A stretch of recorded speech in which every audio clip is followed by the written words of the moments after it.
Imagine conseguir compreender a mente do seu filho com TDAH, saber como ajudar nas tarefas de casa, como lidar com a obediência, encorajar para que ele tenha uma ótima autoestima e até mesmo saber como intervir na adolescência, nas dificuldades comuns do TDAH. Imaginou? Agora pense que você pode ter acesso a todo esse material no programa Meu TDAH. Clica no link da descrição. O que é o PEI? Se vocês puderem me explicar rapidamente, e como que isso pode ser executado, inserido e ajudar as crianças neuroatípicas? O PEI é um programa, né? Um programa de ensino individual que ele traz referências personalizadas daquele aluno. Então, assim, a gente tem, dentro do espectro do TDAH, você tem vários graus de TDAH e você tem vários tipos de necessidade. Então, dentro de um PEI, por exemplo, após a análise dos profissionais, que normalmente é o psicólogo, o psicopedagogo, são vários profissionais, mais o trabalho do professor que trabalha diretamente, coordenadores pedagógicos, existe toda uma estrutura, e mais um médico, né? Toda uma estrutura de pessoas que trabalham naquele material. Então, por exemplo, vou dar o exemplo de um aluno que ele tem dificuldade em memória de tarefa. O que é a memória de tarefa, tá? É a memória daquele aluno resgatar. Ele vai fazer uma continha de tabuada e aí ele precisa resgatar, uma continha de multiplicação, e ele precisa resgatar na cabeça dele a tabuada. É um aluno que ele tem memória de trabalho, ele vai ter um pouco mais de dificuldade de fazer isso. Qual que é a adaptação, por exemplo, para um aluno desse? Eu preciso, naquele primeiro momento, de colocar na provinha dele, ou então na atividade, uma tabuada. Porque aí eu avalio a habilidade de fazer a operação de multiplicação e não somente a tabuada. Olha que interessante. Para alguns professores poderia ser inconcebível. Mas a gente tem que entender que existem crianças com descalculia. Sim, exatamente. Com memória de trabalho afetada. Exato. São crianças que não conseguem e montar muito maçã comum na cabeça, tá entendendo? Exatamente, então, para o TDAH. Ajuda. E você não está entregando de bandeja. Não. Vai falar assim, beleza, tá aqui a tabuada, mas você sabe fazer a operação? Sim. Exato. Porque qual é o meu objetivo? Veja, o meu objetivo é avaliar a operação. Não é a memória dele com relação à tabuada. A memória com relação à tabuada eu posso trabalhar depois, em um outro momento, com outra atividade. Mas a prova é multiplicação. Se for divisão, então, aí que eu tenho que trazer mais ainda. Você está entendendo? Então, às vezes, para essa criança específica, eu preciso disso. Só que nem todas as crianças precisam. Nem toda criança tem falha na memória de trabalho. Boa parte das pessoas com TDAH tem, mas nem todas. Então, esse é um exemplo. Isso acontece também com português. Estou dando exemplo de matemática, mas acontece com português, por exemplo. Eu preciso das regras. Né, entregar para o aluno o nome, às vezes ele sabe qual o tipo de sujeito, porque são vários tipos de sujeitos, sujeito indeterminado, determinado, oculto, não sei das quantas. Ele até sabe, mas ele não tá. Como é que é aquele tipo de sujeito que a gente tem na frase, mas ele não lembra. O conhecimento está lá. Você tá entendendo? O conhecimento está lá, mas ele não exterioriza. Ele não consegue, ele não puxa. Eu falei, como é que é o mesmo nome? Não sei. E ele estudou isso ontem. E ele sabe, ele estudou ontem. Você está entendendo? Então, assim, você dá apenas um recurso, uma ferramenta para que ele possa atingir. Isso é uma adaptação. É isso que a gente faz. E aí vem outras adaptações também comportamentais, por exemplo, se é um aluno muito hiperativo, né, uma hiperatividade muito grave. Olha, professor, é possível você deixar que ele faça uma volta ao pátio a cada 10 minutos? Porque ele não vai ficar sentado. Você está entendendo? E às vezes eu falo da panela de pressão. Sim. Que aquele pitoquinho tem que levantar para tirar a pressão. A pressão do TDAH é maior. Exato. Então você tem que dá uma voltinha aí que você tá agitado demais. Ele volta mais calmo. Sim. É como se reduzisse um pouco a pressão, né? Exatamente. Então, esses são exemplos. Toda criança com TDAH precisa disso? Não. De forma alguma. Se você for trabalhar dependendo do perfil da criança, e lembrem-se que TDAH não é transtorno de aprendizagem. A gente confunde muito, né? Porque meu filho tem dificuldade. Inclusive, eu percebo que boa parte dos alunos com TDAH, eles têm mais facilidade, inclusive, de entender conceitos, de fazer algumas tarefas, desde que a gente ofereça as ferramentas necessárias. Então, é todo um trabalho de todos os atores envolvidos para ser entregue à escola, e precisa, sim, de ser um profissional que leve esse material para a escola, sente com o professor, porque dependendo, a gente vai precisar fazer uma conversa com o professor. Porque, às vezes, o professor, a primeira vez que ele está tendo um aluno com esta dificuldade, não significa que ele nunca tenha tido um aluno com TDAH. Sim. Significa que, até o professor não sabe o que é uma memória de trabalho. E está tudo bem, você não vê isso na faculdade. Você está entendendo? O que é isso? Ele vai ver aquilo ali, é grego. sabe? Não tem aquilo ali. E às vezes até entender esses conceitos, mesmo que superficialmente, isso ajuda o trabalho do professor. Sim. E assim vai. Então, por exemplo, a pessoa com TDAH, ela tem dificuldade a se organizar para estudar. Sim. Então, porque ela tem falha nas funções executivas. O que é funções executivas? Bom, professor, funções executivas são aquelas funções de organização, de planejamento, de impulsividade. Então, vai ser um aluno que ele vai ter um pouco mais... Ele vai precisar de mais tempo para estudar para uma prova. Se você me trouxer o conteúdo programático 2 meses antes, já vou começar agora. Você está entendendo? Então, assim, porque a gente vê que tem algumas escolas que liberam conteúdo programático na véspera da prova. Eu adoro quando isso acontece. Na véspera. Pô, pessoal. Aí você está entendendo? E eu falei assim, gente, a gente precisa disso 2 meses antes para eu começar lá atrás, para a gente formar uma memória de longo prazo, para não dar branco na hora da prova. Então, você está vendo que são coisas que são mínimas que a gente precisa mostrar, às vezes, para o professor? Sim. De falar, professor, eu só preciso disso. Disse. Ele é muito pontual. Receita de bolo. O PEI é mais ou menos essa linha. E Jaque, qual que é a sua percepção no seu ambiente de trabalho acerca do PEI, assim? Como é que é encarado? Da mesma forma, por exemplo, ela estava aqui falando e eu lembrando que eu gosto de aplicar provinhas, né? Na secretaria a gente não tem essa obrigação de estar aplicando, mas os pais, eles compreendem melhor com a aplicação de provinhas, mesmo nos anos iniciais. E a gente trabalha dessa forma. Por exemplo, eles vão precisar de ajuda.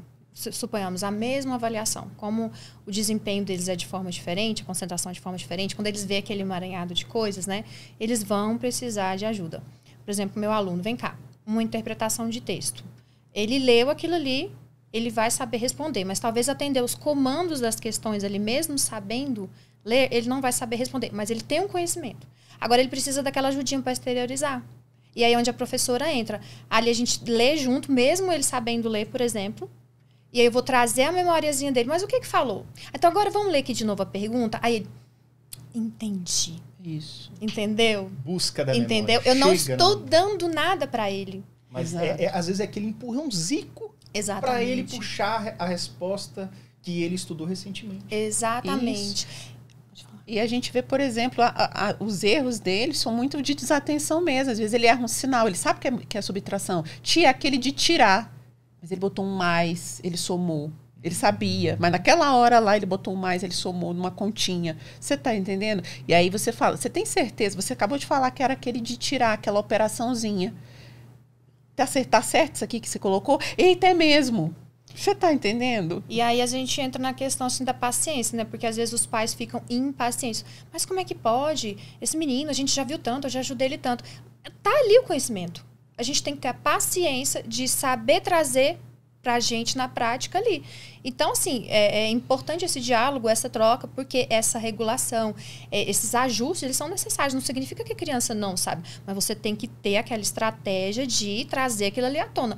E eles ficam tão felizes quando... Sim, satisfeitos. Nossa! Né? Sim. E você reforça, você não está dando a resposta para ele. É diferente. E isso é importante também o seguinte, nessas questões de avaliação, que as avaliações são adaptadas, né, em muitos momentos, como a estratégia para um professor que está tendo dificuldade, por exemplo, de aceitação dos demais alunos? Ah, mas ele tem diferenciado, ele tem vantagem, não sei o quê, está se sentindo injustiçado. É lógico que a gente tem que entender que é interessante preservar a privacidade do aluno neuroatípico, mas também, se chegar um momento de ter um conflito desse em sala de aula, tem que também ter um jogo de cintura de saber explicar. Sim. Como funciona isso para vocês? É complicado. Né? Às vezes nós começamos o ano letivo com os pais já na porta falando, olha, nós sabemos que o fulaninho tá aí e tal. A criança, né, que tem, né? Neuroatípico, né? E aí a gente já começa a trabalhar desde a porta com os pais. E assim, as crianças, elas ouvem, né, o que os pais falam. E já falam, o fulano tá aí e tal. Mas o fulano não para quieto. E a senhora vai deixar ele sem recreio também? Então, assim, a gente aproveita, por exemplo, quando a criança está indo ao banheiro e a gente tem aquele diálogo para também não estar expondo tanto e ele também não ficar com aquela questão de eu sou assim, então me entendo. Um vitimismo também da criança, que tem criança que é esperta. Pode acontecer, lógico. Pode acontecer. Então, assim, é complicado, Yuri, porque as crianças, elas, se vê algum benefício, vamos supor, eu ganhei 5 minutos a mais de recreio, é uma recompensa que eu gosto muito de dar. Eu ganhei 5 minutos a mais de recreio.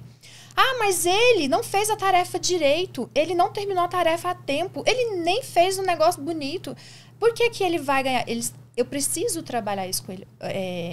Crianças, o cérebro, a cabecinha do fulaninho trabalha um pouco diferente. Ele tem um pouco mais de dificuldade que você. Você percebe quando ele faz isso? Nem sempre ele percebe. Ele nem faz... Às vezes ele não faz as coisas por maldade. É um trabalho que durou... Vou pegar um exemplo concreto do ano passado, né? Durou o ano inteiro. No final, o que aconteceu, né? Foi tão legal.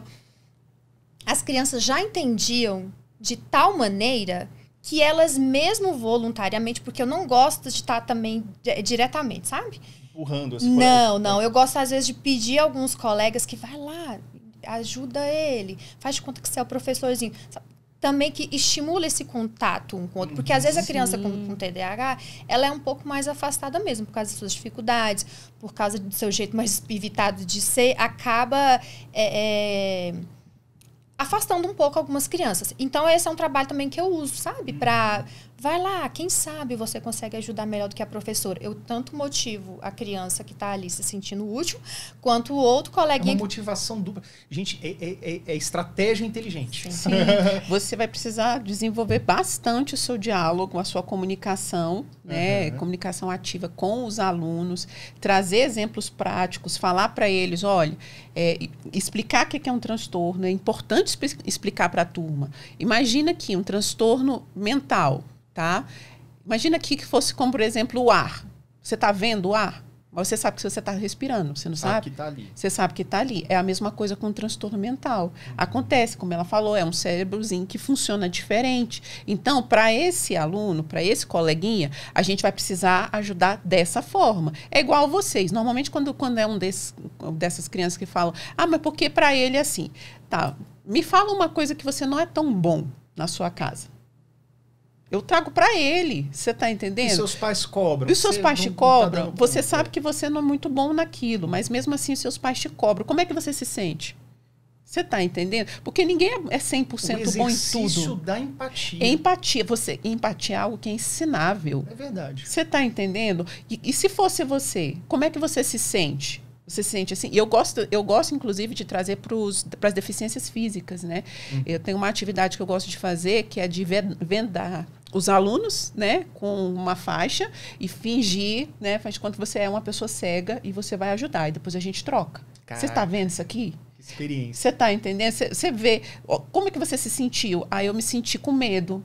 Imagina isso na cabeça que você não está vendo. É assim que a gente vai trazendo exemplos.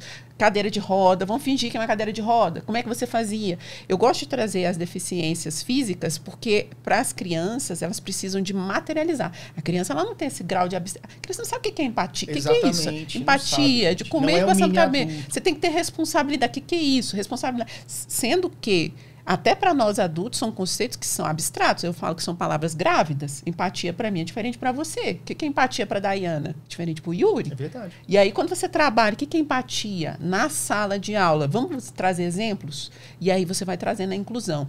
Alguns professores me perguntam, eu tenho que excluir o aluno nessas conversas? De jeito nenhum. Eu não gosto de excluir 100% todo. É claro, em alguns momentos, se for uma conversa um pouco mais pessoal com a turma, de alguma atitude que a turma tiver tido com aquele aluno, eu acho que o aluno não vale a pena o aluno escutar. Mas se ele precisa ser incluído, ele precisa entender como ele funciona. E um detalhe muito importante também, ele, aluno, precisa entender também, ele precisa ser empático com os colegas dele. Por quê? Porque às vezes olha, você está conversando demais, você está atrapalhando o colega. Também. Então, assim, empatia é uma via de mão dupla. Você está entendendo? Então, eu preciso entender também que, às vezes, aquele colega ele não te entende e está tudo bem. Você não tem como mudar o outro, mas você tem como minimizar aquilo, como você recebe aquilo ali. A gente vê muito isso, sabe? Porque... principalmente na adolescência, os pré-adolescentes e adolescentes, né? Porque eu sou burro, eles falam muito isso.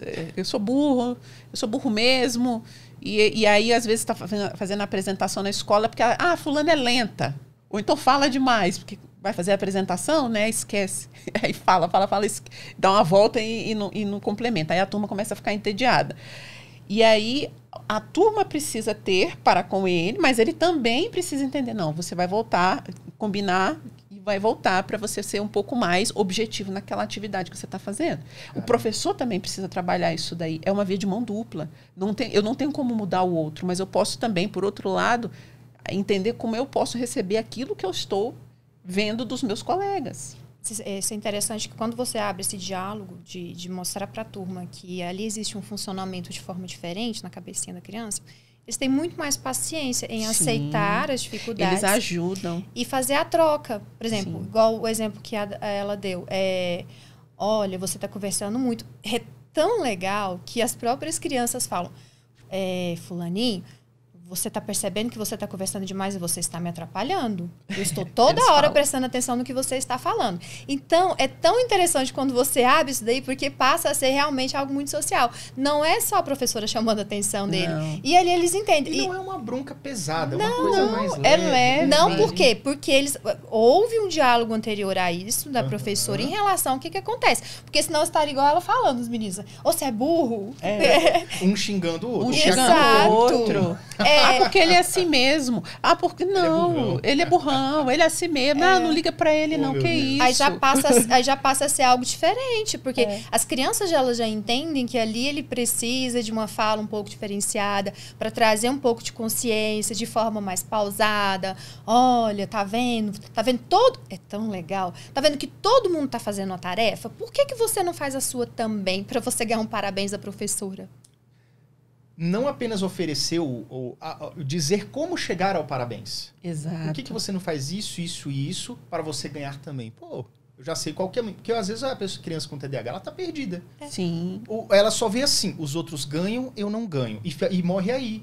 Ela não tem um raciocínio longo do tipo assim, bom, os outros estão ganhando porque estão fazendo alguma coisa que eu não estou fazendo. Para nós adultos isso é óbvio. Para a criança não é. O óbvio não existe para a criança. Não. Você tem que explicar o óbvio e às vezes mais de uma vez para que ela, então acho que eu já sei o que eu tenho que fazer. Às vezes é uma questão muito de comunicação. É você treinar a comunicação e fazer aquilo ali funcionar. Paciência. E paciência.